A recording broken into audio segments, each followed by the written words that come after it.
So far we looked at trigonometric functions in view of a unit circle, right? So what we said was, I have my unit circle, okay, and this radius is 1, this is my point, 1, 0, 0, 1, negative 1, 0, and 0, negative 1. And so let's say I had a point here, right? This was my theta, and this was my point pxy. Then I could figure out all the trigonometric functions looking at my coordinates. But what if my point was not on the unit circle, right? What if my point was out here? So let's say this is my terminal side. What if my point was way out here, and this is pxy? How could I find the values of my theta, right? Because if it's on my if it's on my unit circle, I can figure that out. But what if my terminal point was not on this circle, it was somewhere out there?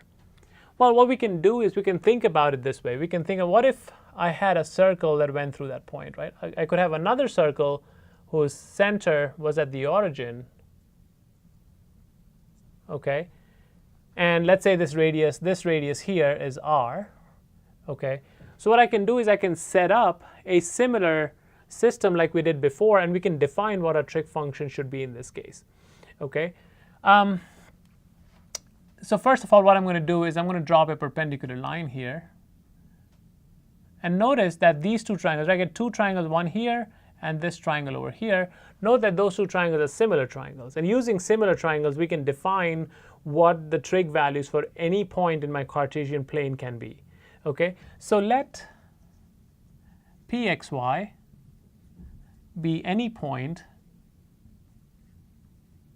on the terminal side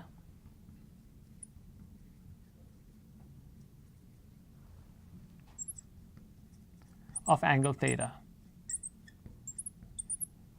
Okay. What we're going to do is we're going to look at the distance between your vertex or your origin and the terminal point. We're going to call that distance r. Okay, so let r equals square root of x squared plus y squared, and that is the distance basically. So I'm just going to write that here, is the distance of the terminal point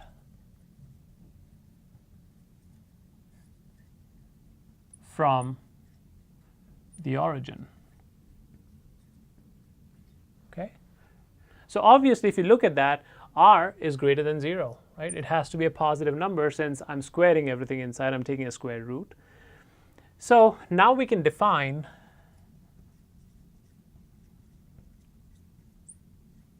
the 6 trig functions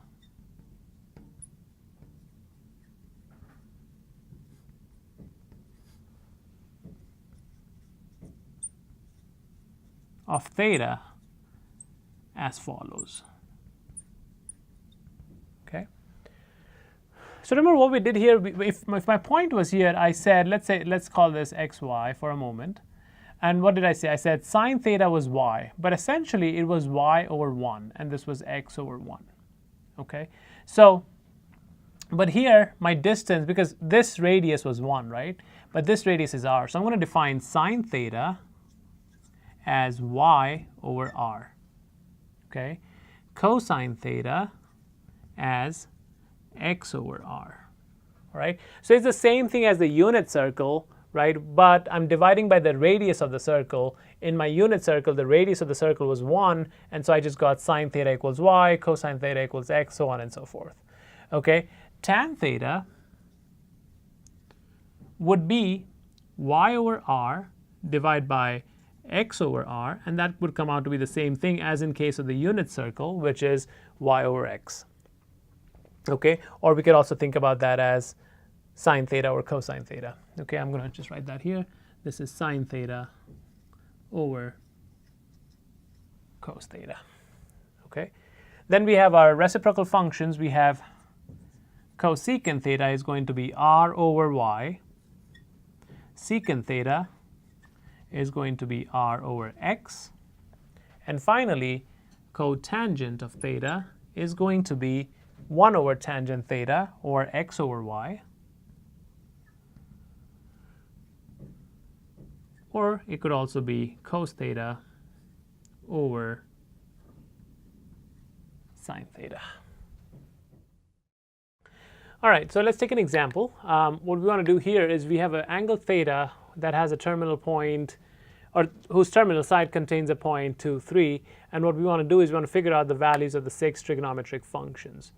Okay, if you remember, we had to figure out what r is here, because this is not a point on a unit circle. If you did 2 squared plus 3 squared, you're going to get 4 plus 9, which is 13, which is not equal to 1. So this is not a point on a unit circle. So I'm going to first need to figure out what is r. So r we know is square root of x squared plus y squared, which in this case is going to be square root 2 squared plus 3 squared, which is square root 4 plus 9, or square root 13. Okay. Well, now I have all the information that I need. This is my x, this is my y. So I have all the information that I need. And so I know that sine theta is y over r, which is 3 over root 13. Or if I rationalize the denominator, I could also write this as 3 root 13 over 13. So either way, you could leave your answer as 3 over root 13. I'm OK with that. Or you could write your answer as 3 root 13 over 13. Just know that on the CRT, since it's a multiple choice, your answer will be given in reduced form or in simplified form, and so you will likely see this as the answer, and this will not be an option. Okay. Cosine theta is x over r, which is 2 over 13, or root 13. And again, we can write this as 2 root 13 over 13. Okay. And then tan theta is y over x. Well, and that comes out to 3 over 2. Okay. And then we have the inverse functions, or the reciprocal functions rather, and those are cosecant theta, which is 1 over sine theta, or r over y, and that is given by root 13 over 3.